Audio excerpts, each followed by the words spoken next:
Olá pessoal, meu nome é Kátia Pessoa e você chegou ao Nave Vida, o canal que auxilia na ampliação da consciência e do autoconhecimento. Sejam bem-vindos, já deixe o seu like, se inscreva e participe, esse canal é para você.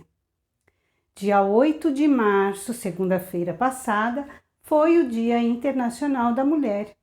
E em homenagem a todas as nós mulheres, nessa semana vamos falar sobre o sagrado feminino. Você sabe o que é o sagrado feminino?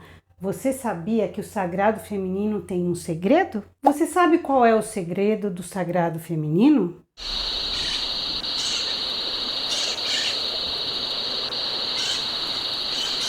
Segundo o filósofo e estudioso da religião Mircea Eliade, tudo que se refere à vivência religiosa acarreta uma ideia sobre o que se considera sagrado e o que se considera profano, e, em termos mais claros, o divino e o mundano.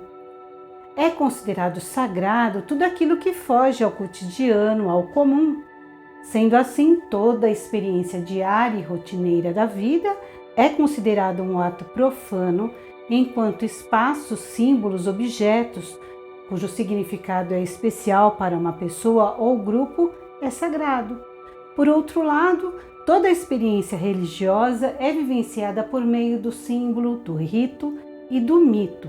Contudo, aquilo que é sagrado para uns, para outros é profano, ou seja, é comum. Por exemplo, enquanto para uma religião as imagens de santos são símbolos sagrados, para outras não são. Pedras, ervas, matas, florestas, joias, adereços, inumeráveis objetos e até símbolos geométricos são sagrados para uns, enquanto para outros seu significado é comum ou mundano.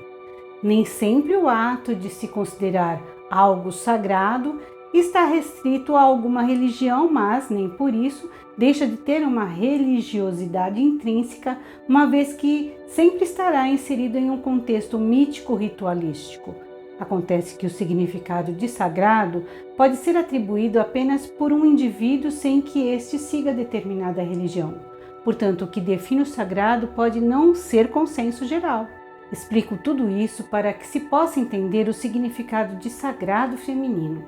Você sabe o que o sagrado feminino representa? O sagrado feminino pode ser considerado uma filosofia de vida, contudo esse conceito tem uma religiosidade sem que necessariamente possa pertencer a uma religião, embora se encontre em algumas religiões.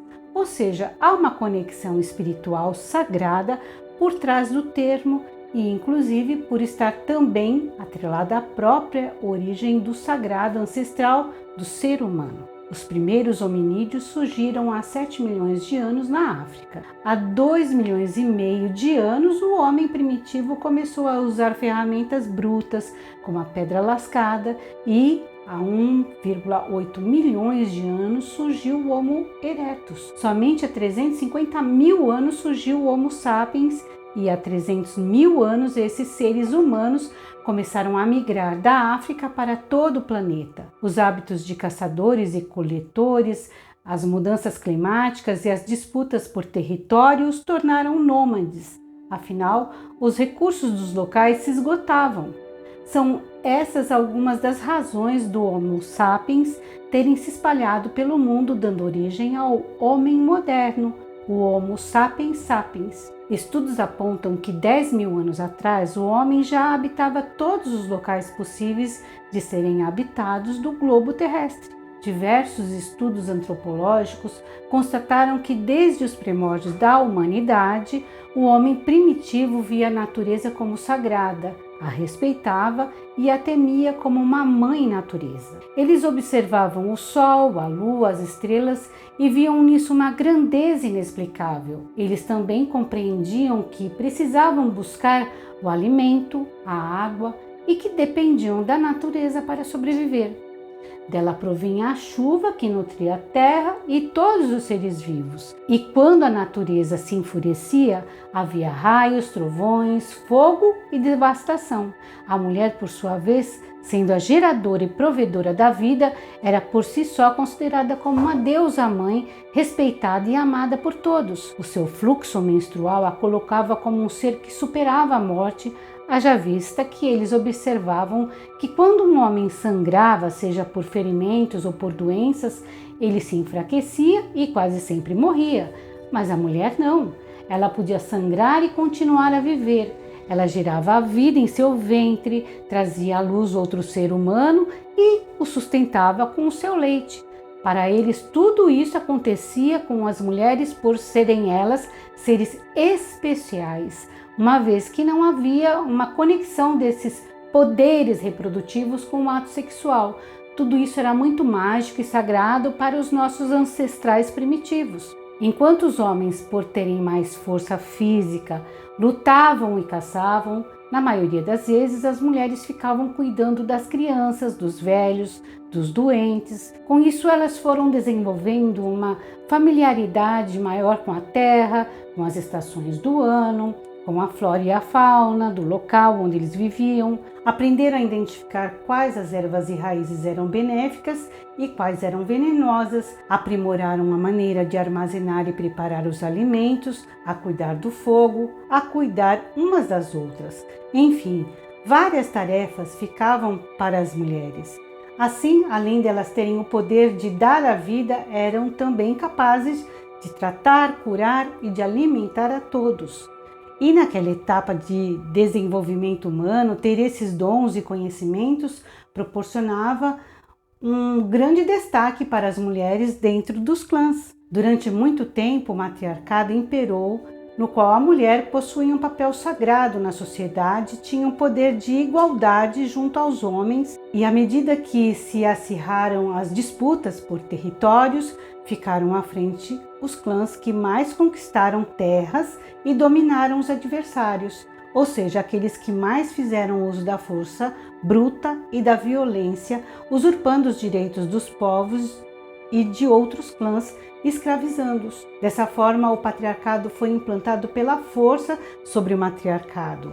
Afinal, a violência e a opressão não fazem parte do sagrado feminino. Outro quesito importante no patriarcado é o modo como a economia mundial se desenvolveu até chegar ao capitalismo selvagem.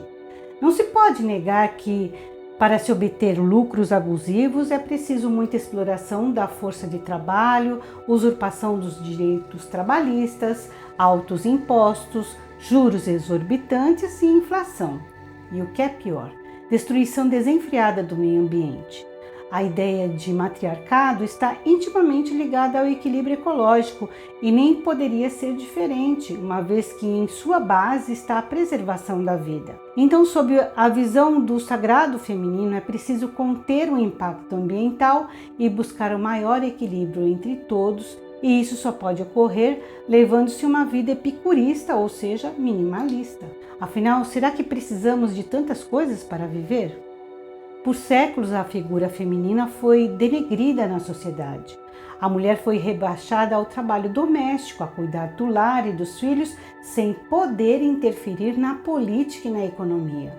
Um exemplo disso podemos citar a ideia de democracia na Grécia Antiga. Em grego antigo, a palavra democracia significa o governo do povo e pressupõe um regime político no qual as decisões políticas e sociais são determinadas pelos cidadãos ou por representantes eleitos pelo povo. E quem poderia ser considerado cidadão em Atenas? Homens livres, donos de seus bens.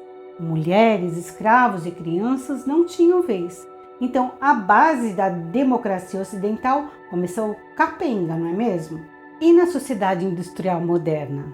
A mulher precisava enfrentar a dupla jornada de trabalho com um salário menor do que os dos homens, mesmo desempenhando as mesmas funções. Para se destacar, ela precisava enfrentar um sistema machista, opressivo e desumano. E isso ainda ocorre em nossa sociedade contemporânea, não é? Só para se ter uma ideia do quanto a mulher não é respeitada em pé de igualdade com os homens, somente em 1893, na Nova Zelândia, a mulher conquistou seu direito a voto, graças ao movimento liderado por Kate Shepard. No Brasil, por sua vez, em 1928, uma mulher de nome Celina Guimarães Viana exerceu seu direito de votar, que lhe foi concedido porque ela o invocou por meio do artigo 17 da Lei Eleitoral do Rio Grande do Norte de 1926. Após ela, muitas mulheres seguiram o seu exemplo e a luta pela emancipação feminina foi crescendo em todo o país, mas somente em 1934, no governo Vargas, o direito feminino de votar foi finalmente regulamentado. Com o despertar do sagrado feminino, podemos nos libertar de antigos padrões da sociedade e nos reconectarmos com toda a natureza e com a nossa natureza divina. Podemos voltar a ouvir a nossa voz interior, escutar o pulsar do coração da terra, as mensagens do vento e o som da nossa alma. Só assim, seguindo a nossa vibração mais pura, podemos alcançar uma frequência de prosperidade, abundância e harmonia reais, pois o valor encontra-se na riqueza da própria Mãe Terra e não naquilo que dela arrancamos para fins egoístas. O sagrado feminino nos incentiva a valorizar o corpo da mulher, respeitando seus ciclos naturais em harmonia com as influências lunares. Para ver essa conexão, é preciso ampliar a consciência e buscar o conhecimento sobre si, sobre os outros e sobre o cosmos. Existem várias formas de vivenciarmos o sagrado feminino, seja por meio de reuniões em círculos femininos, com ideais comuns, utilizando-se de música, danças, estudos e meditação. Também é possível realizar esses mesmos ritos sozinha, mas sempre observando a natureza. Vocês se lembram das perseguições às bruxas na Idade Média? Bem, o que será que essas mulheres faziam para deixar o clero e os poderosos com tanta raiva? Será que elas faziam magia negra, como muitos afirmavam? Na verdade, essas mulheres se dedicavam ao sagrado feminino, escutavam a sua intuição, enxergavam com uma terceira visão, conheciam sobre medicina natural, entendiam o segredo das ervas, sabiam ouvir a natureza, respeitavam os ciclos da terra, curavam diversas doenças, praticavam ritos sob a lua e tinham conexão com o próprio corpo sem tabus. E isso tudo dava à mulher um grande poder libertador. Ela era independente e livre, pois tinha conhecimento e não iria sucumbir a ideias arbitrárias e descabidas a que o povo ignorante estava submetido. Por essa razão, foram aniquiladas em massa e o ser humano passou a viver sob a égide da Idade das Trevas. Porém, quando a mulher opta a seguir o caminho do sagrado feminino, cria-se um elo e uma conexão com o eu divino, o eu sou, que a empodera de forma única. O autoconhecimento é a regra para quem segue essa trilha. Surge com essa prática uma autoestima genuína que nasce da autovalorização e, por se reconhecerem únicas, tendencia a sua força natural. Essa força não tem nada a ver com brutalidade ou violência. Ela é infinita, pacífica, verdadeira e amorosa. Com ela pode-se superar os obstáculos mais desafiadores. Ela vence o mal e implanta o bem maior. Portanto, para que o sagrado feminino retome o seu lugar, é preciso que nós, mulheres, reconheçamos o sagrado em nós mesmos, todos os dias, como um dia nossos ancestrais nos reconheciam. Por fim, como você já deve ter percebido, o amor é o grande segredo do sagrado feminino. Gostaram do nosso conteúdo de hoje? Então comentem, curtam e toquem o sininho. Compartilhe com seus amigos e divulguem o nosso canal. Um beijo no seu coração.